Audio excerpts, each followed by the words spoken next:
Hello and welcome. Here I am reviewing another free book from Halloween Comic Fest. I had just reviewed, this right here from Viz. It's the first, I don't know how many chapters of the Alita story. Let me look here. It's like 7. Looks like 7 chapters. It's great stuff. This came out Halloween Comic Fest, and it's a preview of a never-before story published in English. Oh! Sonic Finger. Oh, who's Sonic Finger? I have no idea. You have already seen the extent of my exposure to Alita. This and the animated film. But this has me hyped to read more. That first volume is great stuff, but I never bought more. Mainly because I never really had the money to buy more. But if I had the money, I would have bought more. Anyway, I didn't have the money, so I didn't buy more. So I don't have any idea what's going on here, and I don't know that I should, because it's been never before published in English, right? So dude gets this little thing. It's his invite. He types up, it's something. He types up his last will and testament. And he gets ready to fight. He puts on crazy arms. He eats ball bearings, and he's ready to go. Who is this guy? Turns out his name is Sonic Finger. And Alita has a bunch of the mercenaries, the bounty hunter guys, waiting for him. He takes this dude out. Takes that dude out. Takes this dude out. Like, everybody's just getting wrecked. The art's gorgeous. Look at this guy. Even using, like, crazy rope tricks. I don't even know what's going on with that. The art's so pretty. It's so pretty. It looks great on this glossy paper. It really does look great on this glossy paper. Just the dude's arms. Let's go back to when he is putting his arms on. One more page over. Yeah, here. Look at this stuff. Look at the detail in here. All these inner works and stuff. There's so much work went into that. The art in this is so much more detailed than the art in this original volume, which I already thought was fantastic. This stuff blows it away. This makes that original volume that I have look like the work of an amateur. Is it the same artist? I mean, it's got to be the same artist, right?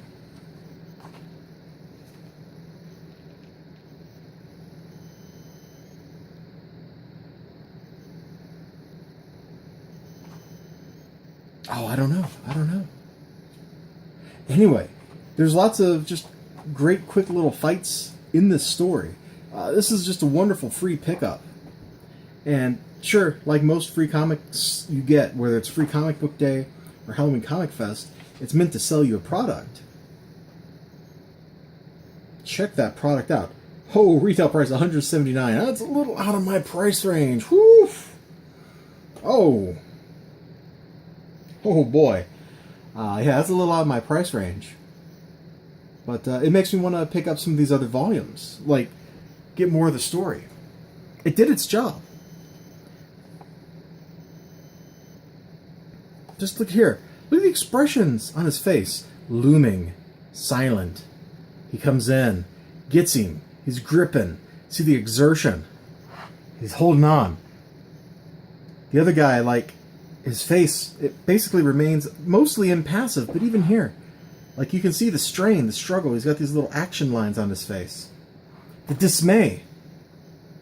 The detail. Look at all these little fiddly bits hanging out of his arm here. That's so cool. It's so cool. For a free comic, this is great. It's just a shame it ends on a cliffhanger. Also a shame that I don't really like the cover art on this. Something about it feels off or wrong. I don't know why. Whatever the case, it's a fun little story, and it's got me hype for a product I can't afford. It did its job, darn it.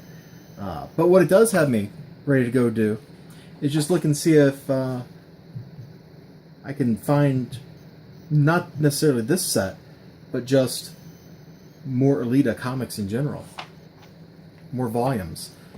Also, I have, I bought like 20 years ago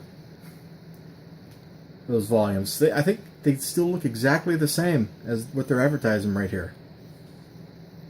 Oh, these are hardcovers. Okay. It's funny how that stuff works, man. Classic stories are classic for a reason. They don't get there just because they're flashing the pans over. They get there because, holy moly, they're that good. And this little story sets up something that drew me in and makes me want more.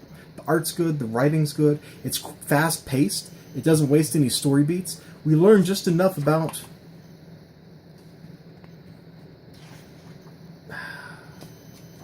this guy, Sonic Finger. He works a job, he seems like an okay guy, but he lives for the thrill of the fight. We learn all that in these couple of pages. That's so much character development in the span of 3 pages. It blows away a lot of Western comics. Like, I don't know. What do I have that's in this box right next to me? Aside from a whole lot of stuff that's not what I want to show. Oh, here. Aside from having terrible art, aside from having absolutely terrible art here in the Emma Frost book, there's absolutely no character development. It doesn't tell us anything about Emma Frost. She can plan and mind control people, and she's evil. That's all this comic tells us. Well, we knew that. There's 30 years of comic books telling us Emma Frost is evil, except when she's not, which doesn't make any sense. But here, in like the span of 3 pages, this villain, presumably a villain, he's got a bounty on his head, becomes a very sympathetic kind of character. Like, oh, he's just like a guy. He's just a dude. He's just a dude. And they're going to kill him? Apparently the answer is yeah. Alright, I've wasted a lot of words on a free comic. If your comic shop will still give you free comics, you should absolutely pick this one up. In true manga tradition, it's right to left, not left to right. It's fantastic. It was a fun read. It was a quick read.